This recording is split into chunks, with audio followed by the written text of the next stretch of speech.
Analysis by the BBC of thousands of shops in Britain has revealed a dramatic change in the character of our high streets. Of the businesses set up in the last 2 years, 50% are led by a woman. That is more than double the figure for firms established more than 20 years ago, fewer than a quarter of which have a woman at the helm. Our home editor, Mark Easton, has been looking at the figures and sent this report from the ancient market town of Helmsley in North Yorkshire. On the edge of the North York moors, could Helmsley be a model for saving the British High Street? Hello there, can I help? There have been shopkeepers here for centuries. Can I tempt you to a Yorkshire curd tart? But the current generation's a bit different. Was it something for your wife, sir?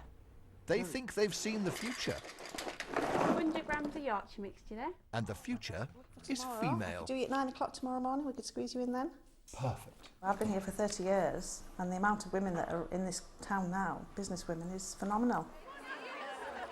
In the town's market square, we invited Helmsley's female shopkeepers to assemble. More than 50 turned up, with many others too busy selling to come along. And it's not just Helmsley that's seen this remarkable change. BBC analysis reveals how among high street shops that have been going for more than 20 years, female ownership is less than a quarter. But among those set up in the last 2 years, half have been started by women.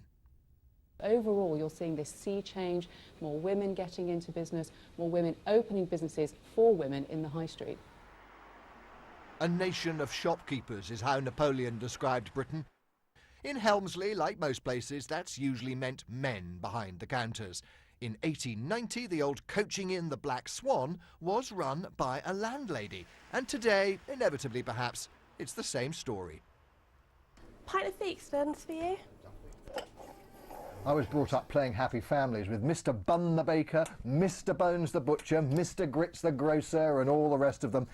It was always a rather sexist and certainly outdated view of the high street. But actually, since the economic downturn, there really has been an explosion in the number of female traders out there. And there's been one major driver for that: online shopping. Traditional stores selling basic commodities have struggled to survive in a digital world. In their place have sprung up businesses offering personal service the internet can't provide, more often than not, run by women. You can come to the spa to have your treatments, go shopping, have a cup of coffee. It's easier to shop in a shop that's run by female, they speak the same language, so yeah, it's easier, isn't it? From Helmsley to a town or city centre near you, the saviours of our beleaguered high streets may well be Britain's women shopkeepers. Mark Easton, BBC News, Helmsley.